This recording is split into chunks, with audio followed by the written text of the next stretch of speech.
What is going on, everybody? Welcome to episode 72 to the show we go. We have Ed Hand, as always, and myself, Andrew Parker. Today's guest, I got to meet him for the first time in Spring Vegas at Winter Weekend, thanks to good old Rob Bradford. But we have MLB.com Red Sox beat writer, Ian Browne. Ian, I'm jumping right into it. Usually sometimes I like to buffer a little bit, but I feel like we've had a lot of news happen this week with cuts, injuries, guys pushing for the roster. So I want to start off. You're down in Florida right now, and I guess with just all the news that has gone on the past couple days, what kind of vibes are you getting from Red Sox camp? Just that injuries are maybe taking a toll for that first opening roster. We're still waiting to see exactly what's going to happen with Kenley Jansen. Obviously, Vaughn Grisham going to start the year on the IL. Ref Snyder, that was kind of a blow. He's going to be out for a few weeks. Chris Martin, it looks like he'll be ready on time to start the season. But I would say just depth maybe isn't what they thought it was going to be going into the year, just because of some of these injuries, some major, Giolito, obviously major, some major to the depth, like Chris Murphy. I think that's kind of an underrated injury for their kind of organizational depth, because inevitably you have somebody you need to call up at some point. And, he's the perfect guy to come up and give you 2 or 3 inning stints. And now it looks like, I think he's probably going to have Tommy John. So that's what's stuck out the last few days is just some injuries. I just want to I want to say, Parker, you've really undersold Ian here. Like, he's not just the beat writer for MLB.com. He's been the beat writer for MLB.com since I was in, I believe, the 6th grade. Like 2002 was my first year. So, or 2002. So 6th grade or 7th grade for me, something like that. I was 8. Are you the longest tenured beat writer right now? You mean as far as the Red Sox or at MLB.com? Yeah. No, not nationally, just like for the Red Sox. Yeah, no, Sean McAdam, he started, believe it or not, in 1989. Wow. So yeah. So he's the longest tenured, but I'm I'm number 2. I don't know if that's something to be proud of or not. I think job security is something to be very proud of. No, it's been great. It's been great. A lot of nights in hotel rooms, a lot of days and nights here in Fort Myers. But no, it's been a fun ride. The beat, and this will be my 23rd year. Very cyclical in terms of the team. A lot of ups and downs. It feels like they're at a down point right now. The last this whole post-COVID era, except for 2021, that was one of the most enjoyable seasons I ever covered, especially the playoff run when they just got so hot there. But other than that, it's been a little bit of a downturn here, and now nobody's expecting a lot going into this year. But I kind of like the direction. At least they have a direction clearly slanted toward the young players, and seeing how this young core comes together. Which players step up. So I just feel like there's a little more, at least, direction, where last year it felt like they were trying to hold it together a little bit with duct tape. You know what I mean? Veterans on short-term deals, your Corey Klubers, your Justin Turners, who was great, by the way, Adam Duvall, guys like that, James Paxton, where this year it's just like, okay, young guys, let's see what you guys can do. So we know if we can build around some of you guys or not.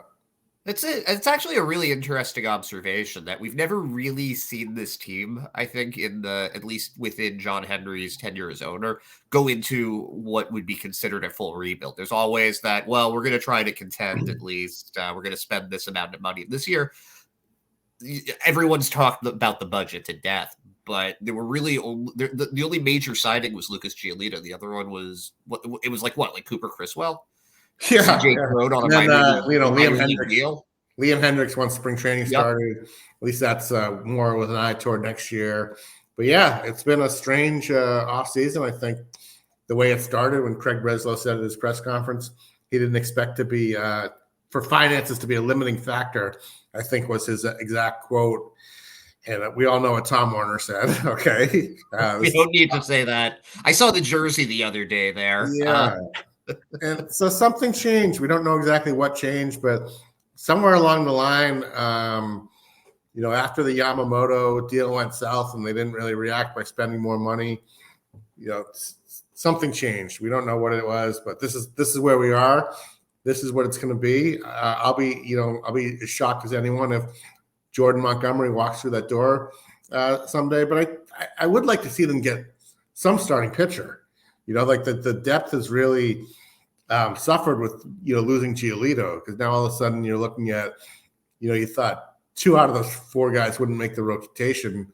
Winkowski, Whitlock, Houck, and Cooper Criswell, and now it's just basically one guy's not going to make it. You don't have a lot of depth, starting pitching depth. So there's still Mike Clevenger's still out there. Michael Lorenzen is still out there. You'd think they would maybe sign somebody. So to me, that's been the perplexing thing, is that I think that the hitting is going to be pretty good, but why not go out and get another starting pitcher? Because it's just like this team needs another starting pitcher. Yeah, I'd agree with your assessment there. One thing that I was wondering, though, because one of the things that they didn't have going into last season was their shortstop, and they've got Trevor Story, a healthy Trevor Story, back. And they traded for Vaughn Grissom, who looked like he was going to be the second baseman, at least on paper. And then he obviously hasn't played yet. He's going to be starting the season, it sounds like, around the first month on the IL. And Manuel Valdez is a guy who in AAA put up some good numbers, put up some decent numbers in the majors offensively, hit 6 home runs and I think 139 at bats, something like that. But just watching him on TV, and, it's obviously not the same thing as being there for it, but also watching him there last year, the defense, especially his range, just doesn't really seem like it's of major league caliber.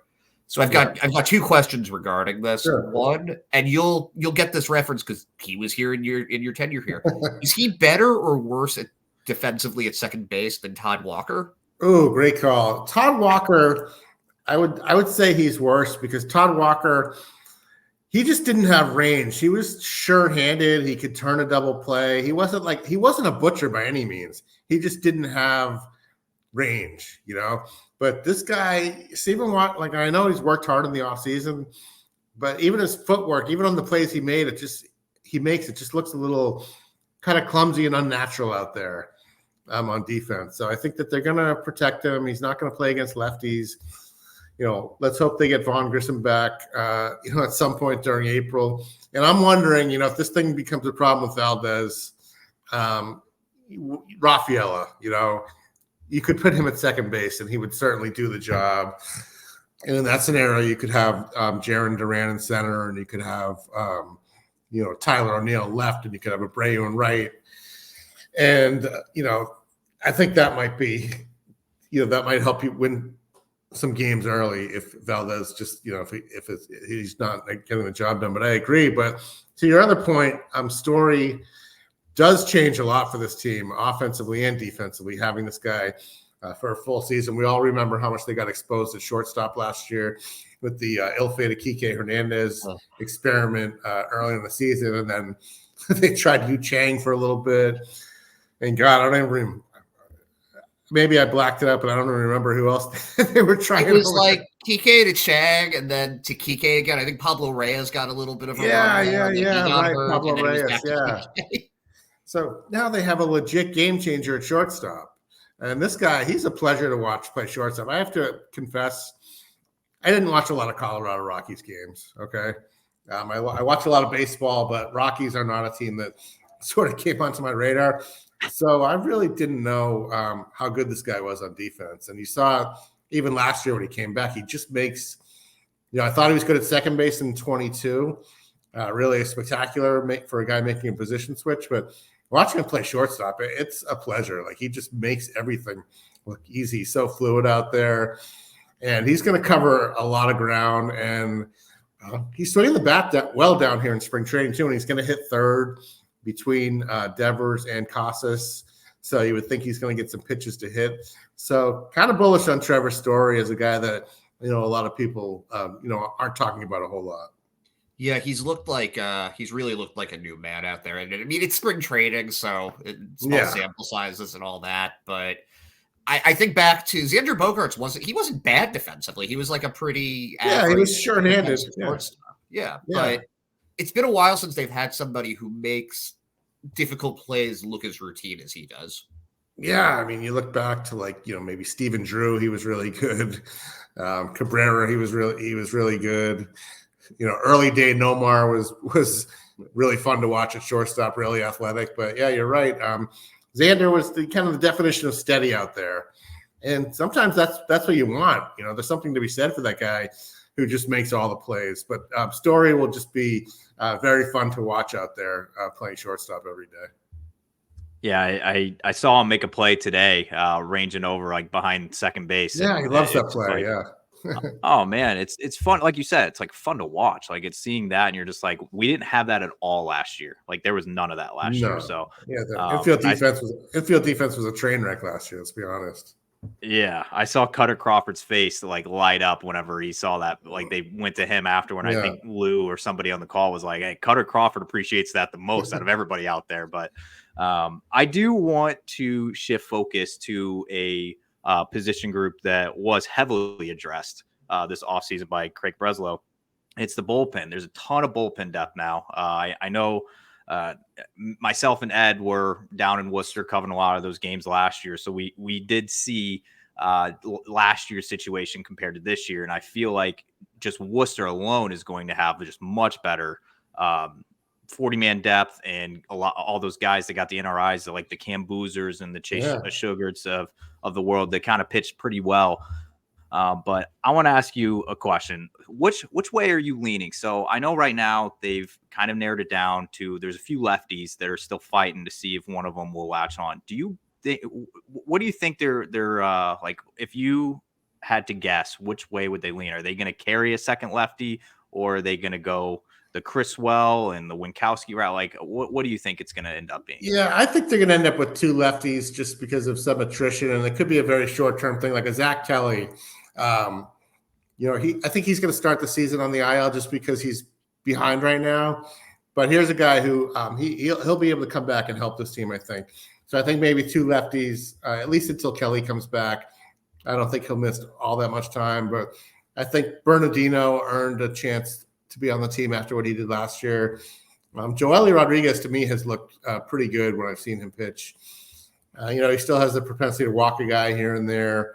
But, you got to remember, this is a guy they were pretty excited about last year going into the year, and he just got hit with a ton of different injuries during the season. So if he's healthy, I think he could be a good second lefty. And Alex Cora has had a funny saying this year when, you ask him what he's looking for in the bullpen, and he says, we're looking for righties who can get lefties out and lefties who can get righties out, which is kind of like the opposite of how you used to look at this. But with this 3-batter rule, that's kind of how you have to look at it. He's like, look, we're going to bring in a lefty, and the other team's going to go to a right-handed pinch hitter a lot of times. So that's some of the things they're looking at right now. I was actually pretty intrigued by Boozer, so I think he'll be fun for fans in Worcester to watch, at least for the start of the season. But they should have some bullpen depth this year. I think Criswell. I think that he winds up in AAA. Just you gotta leave somebody stretched out, right? So assuming you go with Whitlock and Houck for those final two spots in the rotation, I think probably Cooper Criswell is a guy that ends up in the minor leagues to start the year at least. Something that's interesting with the bullpen and the way that it's really taken form. You've got the two veterans at the top end of it, and then a lot of younger, less proven guys. But with Kenley Jansen, it looks like he's going to be starting the season on the IL. Chris Martin, maybe he dodges that, maybe he's there. But if the two of them aren't starting the season with the team, who gets a safe situation? Are they going to go committee, or is there somebody that is favored? I would say committee right now, with Winkowski kind of taking a lead role in that scenario. I do feel like Martin is in a good place. Talked to him today. I know he got knocked around a little bit in the minors game, but he said the velocity was 95. He even hit 96 on one pitch. And he's like, I've never thrown that hard in spring training on a backfield since I was trying to make teams. So he's just the ageless one, that guy, Chris Martin. Kenley, I think we all make a big deal of, this guy's going to start the season on the IL, but because opening day is such like a red letter day. But it doesn't matter if he misses 4 or 5 days and say he's activated when the team gets to Oakland or Anaheim, and that's just a few days right there. So hopefully he's not gone for too long. But there is some concern about Kenley just because he hasn't done much at all in spring training. He came in with that, we thought he was going to get traded. And then he's got that sore, he had that sore lat muscle, and then he was ready to pitch, and he got hit really hard his first game. And then now he's got the lower back. So you hope that's just a minor thing. So that's a little bit of a concern. But I think the bullpen's going to be interesting. They're really high on some of these guys that Breslow traded for. And this is where they think that Breslow could be a guy who can identify pitching that they can get more out of, with the analytics and all that. And, he identified several people you look at. He identified Isaiah Campbell. He traded, what's his name, Urias to Seattle for him. He got Greg Weissert in the Alex Verdugo trade. This is a guy that, Alex Cora is kind of compared to John Schreiber a little bit. It kind of looks like him. Kind of throws like him too. It's not a bad guy to become too. No, not exactly. And then Justin Slayton, who I've been kind of calling Garrett Whitlock 2.0 because we all remember that situation 3 springs ago. So I think they do have some interesting arms.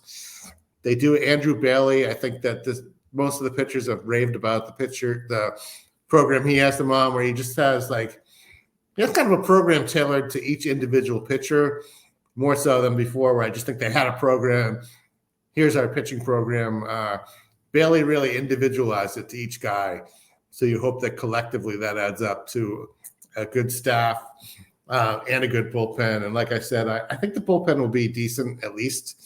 I think it'll be pretty good. The thing I worry most about is just the rotation. Can they get enough innings out of the rotation? It was a great sign to see Crawford get into the 6th inning today, go 5 2/3. So I think he's kind of an underrated secret weapon is Carter Crawford. They were identifying him at the end of last year as a guy who really has developed his pitch mix and a guy who can really help. So if he could be that kind of solid number 3 guy that they need him to be right now, that would be a big help for this team. I want to so we talked a little bit about some of the NRIs, some of the guys that got the NRIs. A lot of them got reassigned this past week. But I saw you did do a piece on Cam Boozer, and that's a guy that I got to see up close and personal last year. Fantastic story, by the way. Yeah, thank you. And he's also throwing 100 miles per hour as well. And he's Left-handed. 31. He's not really a prospect. So yeah, it's like the rookie. He's like the guy in the rookie, right? yeah. It's I think he made a joke last year. I remember I walked in the clubhouse one day and he was I think it was one of the days a lot of the AA guys had gotten up there and he's like, dude, I'm the grandpa in here now. It was after the Nico Goodrums and Greg Allens all got out of the locker room. But so NRIs, so just speaking about the guys who received NRIs, who in your opinion, you can name 2 or 3 or however many you want, who, in your opinion, has raised their stock the most or put themselves on the team's radar the most out of the NRI group that aren't on the 40-man? Yeah, I mean, I would say, just not looking at the list right now, but I would say definitely Boozer is the guy who jumps out.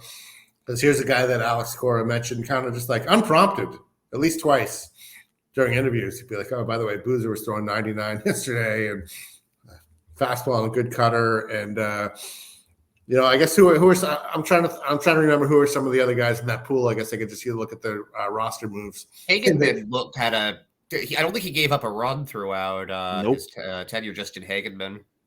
Yeah, Hagenman, that's a guy. He impressed them. There's the other guy Cora keeps mentioning is Benitez, a lefty. Yeah, the lefty. Yeah. So they really like him. But yeah, I think some of these guys. I think that's where all these guys have they're non-roster guys right now, but they all have options because aside from Lucas Licky, they all have options because they haven't been in the major leagues before, many of these guys.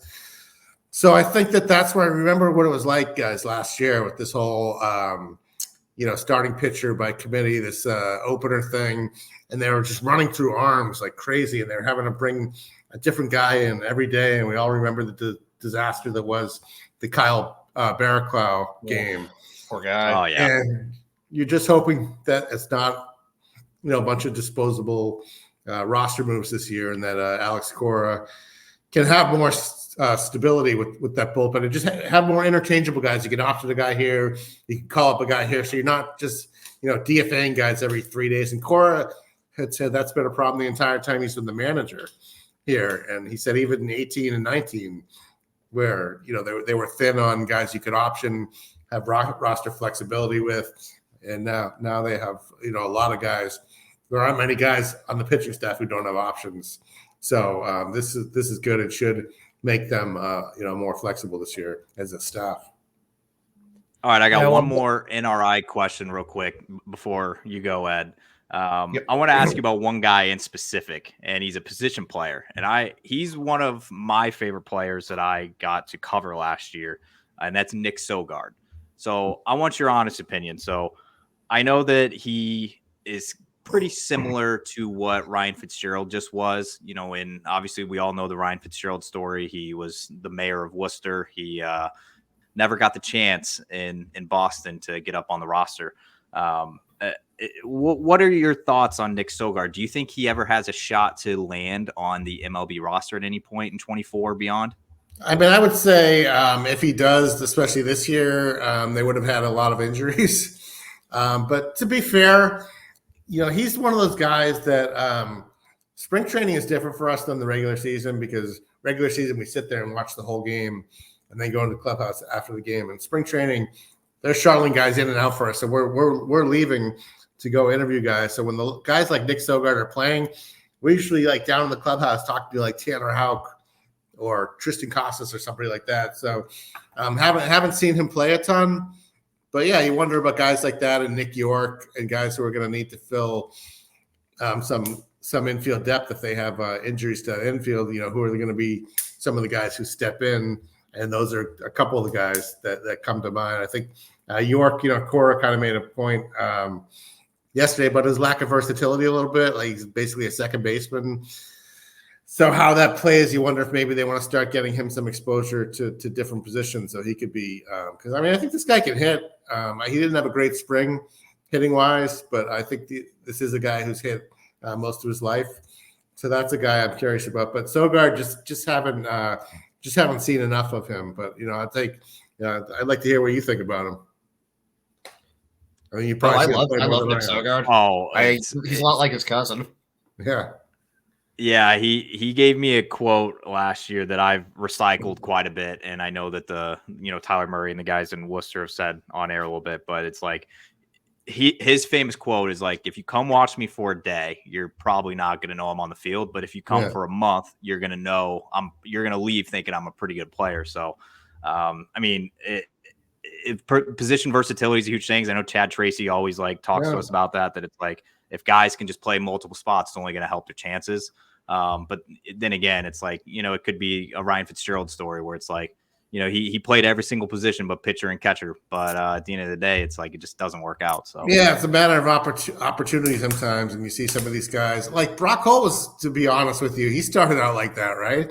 He was a guy was he ever going to get a chance? In 2013, we saw him. We saw him get called up, at times, and nobody really thought anything of him. And then by 2014, he was becoming a major force for this team, and was a guy who was just playing all over the field, and that became his calling card. And I remember the first time they put him in the outfield, there was this ball that he totally, it seemed like he was the left fielder, Johnny Gomes. I think it was Johnny Gomes. Holt was playing center, actually. Gomes completely lost his ball in the sun.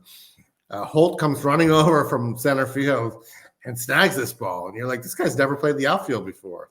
So, yeah, there's something to be said for having versatility. And I know that Alex Cora really likes that as a manager because, Alex was a guy who could pretty much play all over the infield during his career.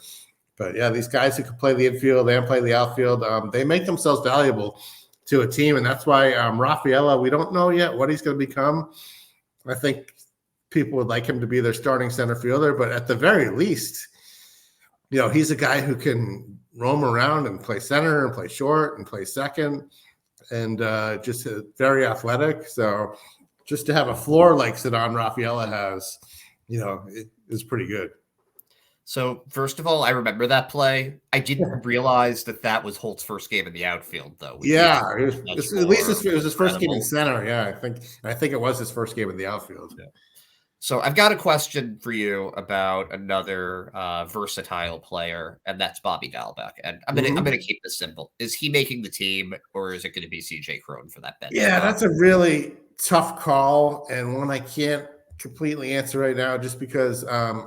I haven't seen enough of Cron yet. I mean, we all know what his track record is, but, where is he in terms of that back injury he had last year? Where is he in terms of bat speed right now?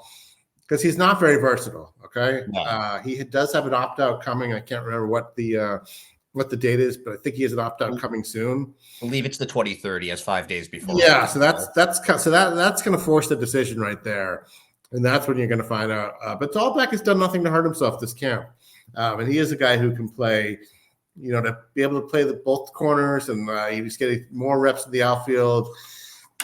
And we know about his power that Dahlbeck has, but he's also like, it's amazing. He still has options, so you could keep Cron and Dahlbeck in the organization if you put Cron on the team, and that way Dahlbeck's just a phone call away. You can play with that option with him for one more year. I feel kind of bad for Bobby because some of this has been in his control, some of this has been out of his control, but it felt like at least last year he really didn't have a chance. I mean, he was just killing the ball at Worcester, and when he came, the times he came up, I remember times where they would pinch hit for him in the 4th or 5th inning.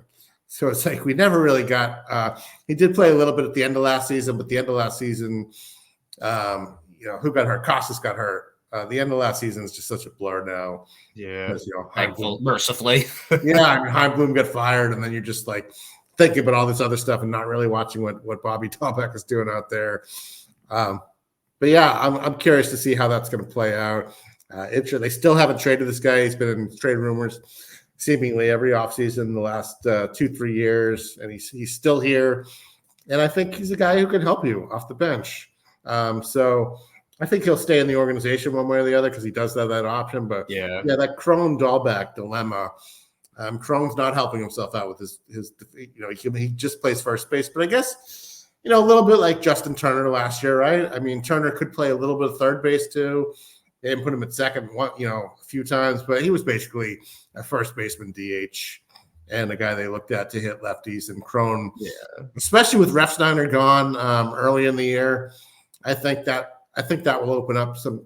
I think that's why Cron's going to make the team, because Refsnyder is really a guy they were counting on to hit against lefties, and now you have CJ Cron, and that might mean, playing Massa in the outfield at times or something when Cron's in the lineup, and you can DH him, because I don't think that Tristan's going to sit a whole lot this year. I just think that he's going to be a linchpin of that lineup this year, totally different than last year, where you remember Turner was basically playing first against every lefty the first few months of the season, really, until he hurt that foot in Seattle at the trade deadline. Turner was playing first base against most lefties, and now I think Tristan is proving he's an everyday player. And let's see how he hits against lefties this year.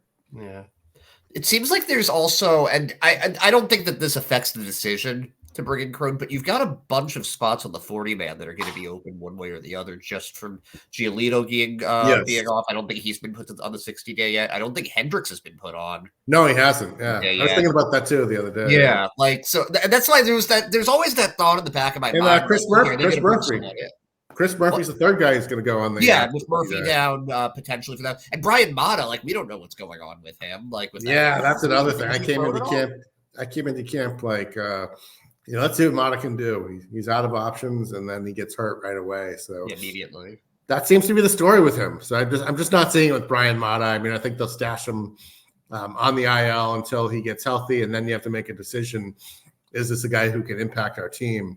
And I just really, since Alex Corey gave us that initial update that that he was injured, we've heard like next to nothing about this guy. I think he finally threw a bullpen session or something, a couple days ago. But yeah, really been quiet on the Brian Mata front. Yeah, so that's like potential 63 or 4 for the. Yeah. So they have maneuverability. Yeah, and I still hope that one day I walk in and they signed a starting pitcher. But still don't know if that's going to happen. But you just think the longer these guys are out there, someone's price is going to drop. Even if it's like a Clevenger, right? That gives you some depth. This guy can eat innings. Lorenzen, what's his market going to be? It just seems like Montgomery's going to be out of their price range. But until he signs, he's out there. So this is kind of has added another dimension to this offseason here, or this spring training for the Sox. I'm gonna switch topics here. So something that I saw, you posted some video of some of the prospects actually taking BP, and so I want to talk about the spring breakout game. Loved it. I loved it. Oh, I mean, it was an incredible thing. I think I saw even our friend Brendan Campbell on Twitter /X even say like, I would thought originally when it got announced, I thought it was going to be like a tournament where it was just like, okay, like you play one team and then you win, you get to play again, or it's just 7 inning game, whatever. I mean, it's still enjoyable. But what were your thoughts, I guess, on getting to see like almost every top prospect in the Red Sox system play on the same field together? Yeah, I really enjoyed watching Kyle Teal hit because you see a guy who at his first at bat, he rips one down the left field line, and then a second at bat, he hits one down the right field line.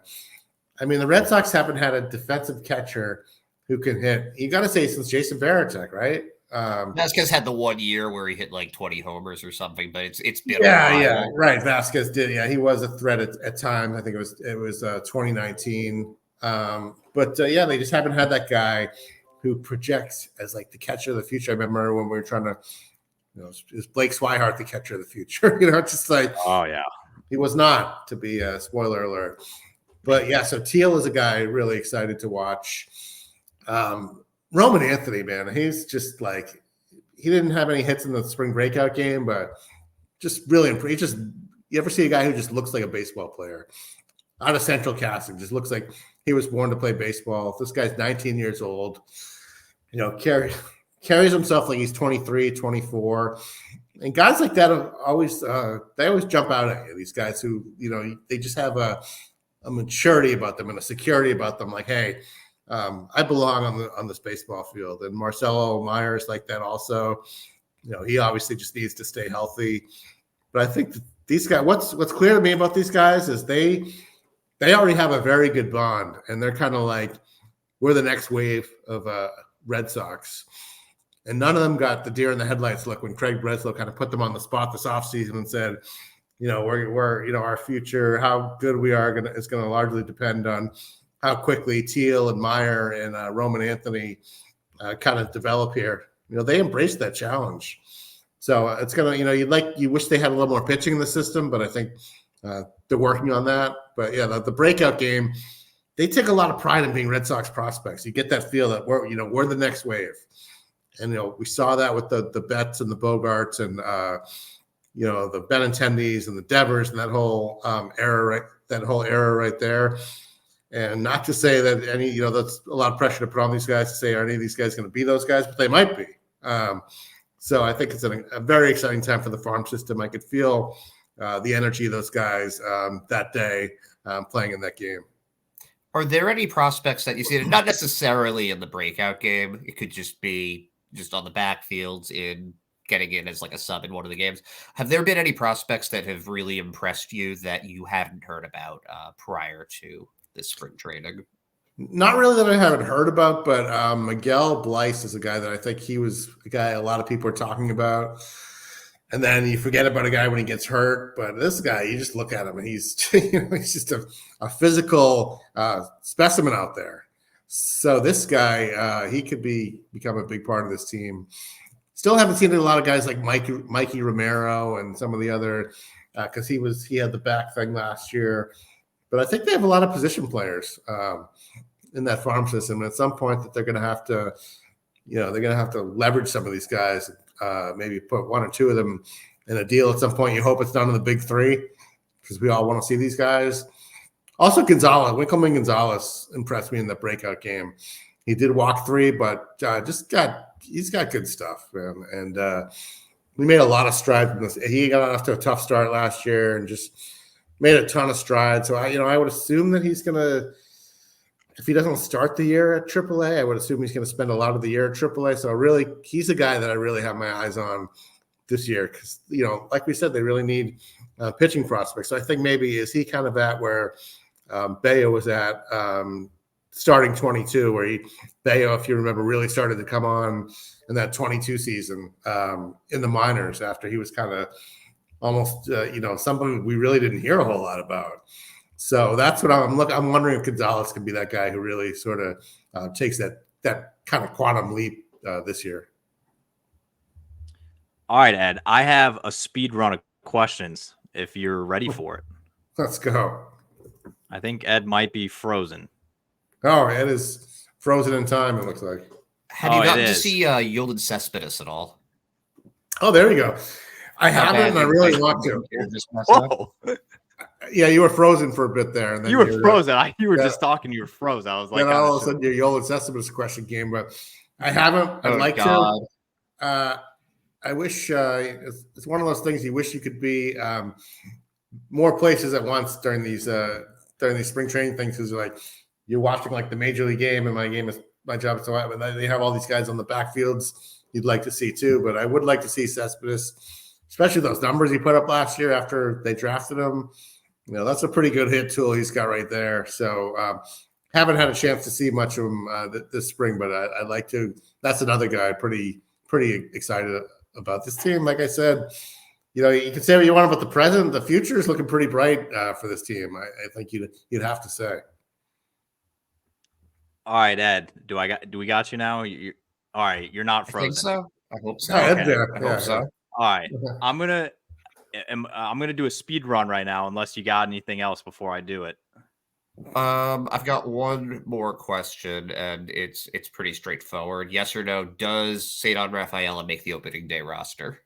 Yes, I think that the Ref Snyder thing kind of, as I put it, it's almost hard for him not to make the team now. Just looking at the players, the number of players, and they kind of need him right now. Whether it's whether he's playing center field every day or kind of bouncing from center to short to second. I think he's earned it. Look, he's earned a spot on this team. He's looked good offensively when he's been out there. Could it be a Jackie Bradley Jr. situation from 2013 where Jackie Bradley Jr. in 2013 was the greatest player I ever saw at spring training? I mean, I think I wrote about him for 6 straight days. And he wound up making the team because Ortiz actually started the season on the IL with the Achilles thing lingering from the year before. So I think in the same way, Refsnyder has kind of opened the door. Refsnyder and Grissom have opened the door for Rafaela to be on this team opening day, one way or the other. But yeah, so I really think he's going to be on the team. All right, Ian. I have some. It's a speed run of questions. They're not really baseball related, and some of them are food related. So you're gonna be getting hungry. I know you are, because you said you're doing this before dinner. So same with me. So, but here we go. If you're ready for this. First question here. I want to know your favorite city to travel to during the MLB season. What's great is that we're going there right away. Seattle. I love Seattle. Great city to walk around in, great restaurants, great food, and just kind of a beautiful place, high hills. And I've always liked Seattle, so get to start there this year. Whereabout did you grow up? I actually grew up in South Shore, Boston, South Shore town called Cohasset, where actually is where Mike Monaco is from too. So who would have thought the two Red Sox people would kind of both be from this tiny little town on the shore of Cohasset? So yeah, that's where I grew up, and I went to Northeastern for college. Okay. We're going on the trend of random here. I need your favorite movie of all time. Ooh, God, my kids would probably tell you that I love almost all the Rocky movies, except we joke that Rocky 5 doesn't exist. I love mid '80s movies, Top Gun, Beverly Hills Cop, Fletch, big Eddie Murphy guy, all those Eddie Murphy movies in the mid '80s, 48 Hours, Trading Places. And I train my kids who are all adults now; they're all in college and stuff. But we just watch these movies from the '80s, and we just laugh our heads off. We watch them a few times a year. So yeah, I'm a sucker for mid '80s movies, mostly comedies, but also even some rom-coms like When Harry Met Sally. That's a go-to movie. Or if you want to get to the early '90s, A Few Good Men. That's a movie I've seen 500 times. So I'm a guy who likes like a handful of movies, and I'll just watch them over and over and over again. Now, did you see the Top Gun 2? Yeah, that was great. Saw that with my wife and a couple of my kids. And that was really well done. And I'm hoping that Beverly Hills Cop 4, I guess, is coming out. It's going to be called Axel Foley, and that's coming out this summer, only on Netflix, I believe. But that's something. I mean, Eddie Murphy, aside from Larry Bird, Eddie Murphy was my guy in the mid '80s. So, and he still is in some ways. So I'm looking forward to that. Oh man, you just the next question actually. I might put a little tweak in this question then. I did get to stand next to you while we were watching a Celtics game. Yeah, the Celtics I Nuggets know you're game, yeah. I know you're a huge Celtics guy. So my next question here, I want your favorite athlete outside of baseball, and it can't be Larry Bird. Oh, it can't be Larry Bird. Ooh. Boy, that's tough. Anybody who played for the '86 Celtics, from Kevin McHale to Robert Parrish to Dennis Johnson to Danny Ainge, even to Bill Walton, absolutely loved that team growing up. But yeah, I mean, Bird is honestly like, he's the guy. Like, I put him like at such a higher level than anyone else. He was just so captivating to watch, and just like you could feel his kind of heartbeat while he was out there. He was just such a grinder, And I think that I always told Dustin Pedroia that he reminded me a lot of Bird. Just with this, it was all with Bird. It was all basketball. He didn't care about anything else, and that was the way Pedroia was. But obviously Tom Brady too. Like, I'm a Patriots guy too, and just watching what he did, he probably gave me more as a fan, because I don't cover football, than any athlete since Bird, non-baseball related, was Brady. Obviously that's just, he's a cyborg, just do anything to win. You've been around a lot of baseball players in your time over the long career you've had covering teams. And I asked this question the other day to a player that we had on the show, but I want to know, what is the weirdest thing you've ever seen a player have to autograph? This is an easy one. Okay, I'm in Japan in 2006. We're on the Japanese. It was a Japanese All-Star tour that MLB.com was nice enough to send me on to cover. It ended up that no Red Sox players were on the team, by the way. I remember Bronson Arroyo was there, Mike Myers, and some former Red Sox players. But I'm at this bar one night, and a bunch of the players are there. And Ryan Howard signed a certain part of a female anatomy that we'll just say she has two of this particular part. And he signed that with like a Sharpie. And that was definitely the craziest thing that I've ever seen. Hopefully I'm not talking out of school and I'll get Ryan Howard involved in a big controversy here, but that was definitely the most crazy signing thing that I ever saw. And thank you, because I've never gotten the chance to tell that story publicly before. I've told it privately, but you just gave me the perfect platform to tell that one. Hey, we are a very pro Ryan Howard podcast here. He's a St. Louis guy. Yeah. I grew up in St. Louis, so yeah, no, that's incredible. That's good. I don't remember what Cody Funderburk told us. I forgot what he said, but it wasn't anything. I think he said He a said forehead, it was just like but some that kid's forehead. Yeah. It Yeah, wasn't that. this one's better, right? This Yeah. one's that one better. beats it, especially the setting. Yeah, he Japan, knew that it like, wasn't that exciting Yeah. too. yeah. Yeah. All right, I'm about to get you a little hungry here before we let Oh, you go, man. but I need. Are you a foodie? Before I ask you a couple of these. I'm not like I do like good food. My mom is a really good cook. My wife is a really good cook, but I wouldn't call myself like a foodie. I'm not like, oh, I can't eat. Like I'll also just eat like a burger or eat like a taco. You know, I'm not. So I'm a little bit of everything when it comes to food. Okay, so if you were gonna order a pizza, what topping would you put on it? No, I'm pretty simple with pizza. I would say just like sausage and mushroom, maybe some onions. But yeah, nothing like I'm not going to get pineapples on my pizza or anything like that. There's only one thing I hate on pizza, and that's anchovies. And when I was a kid, we would order like a pizza for the family, and my mom and stepdad, they'd always get half anchovies. And if that anchovy even slid onto one of it was just like, it ruined the whole taste of the thing. So yeah, pizza, anything but anchovies. But yeah, I love pizza. What is a guilty pleasure snack? Guilty pleasure snack. Oh God, I love like candy, like Mike and Ike's, Dots, like fruit candies like that. Hershey bar with almonds. Girl Scout cookies, Thin Mint Girl Scout cookie. Oh, those. Do Put them you in the freeze Thin Mints? put them in the freezer. Yeah, Yeah. all time favorite. Yeah.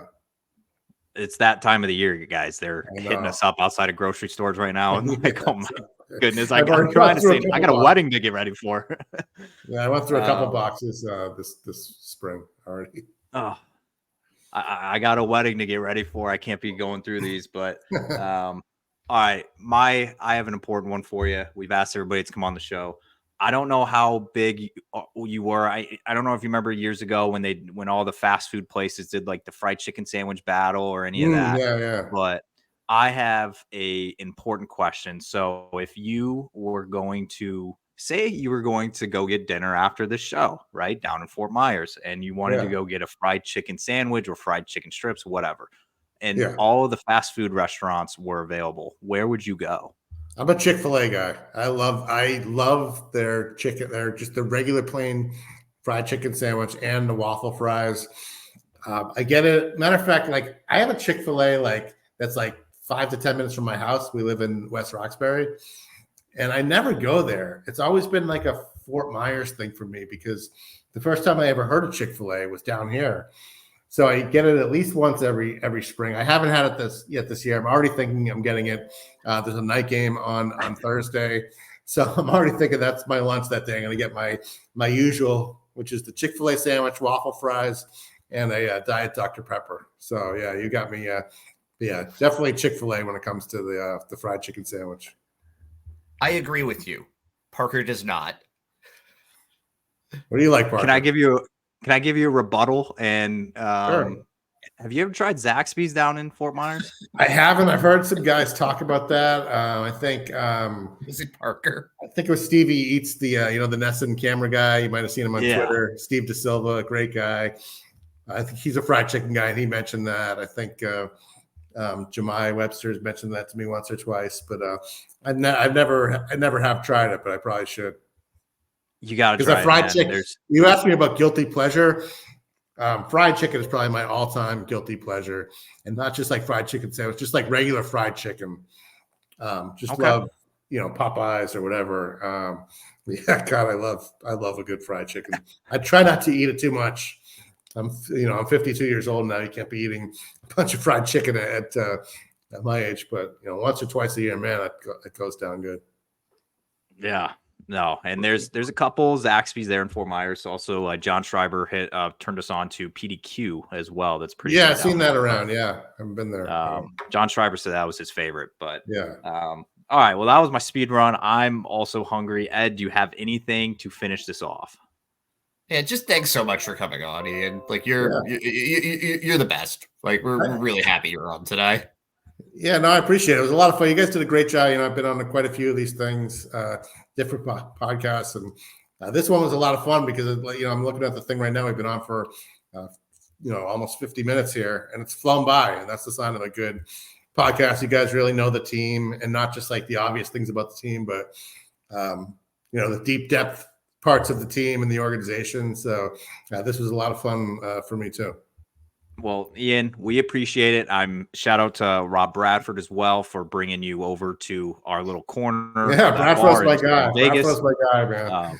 Yeah, so we appreciate you hopping on, and we'll definitely be chatting with you in the future as well. Yeah, anytime, guys. That was fun.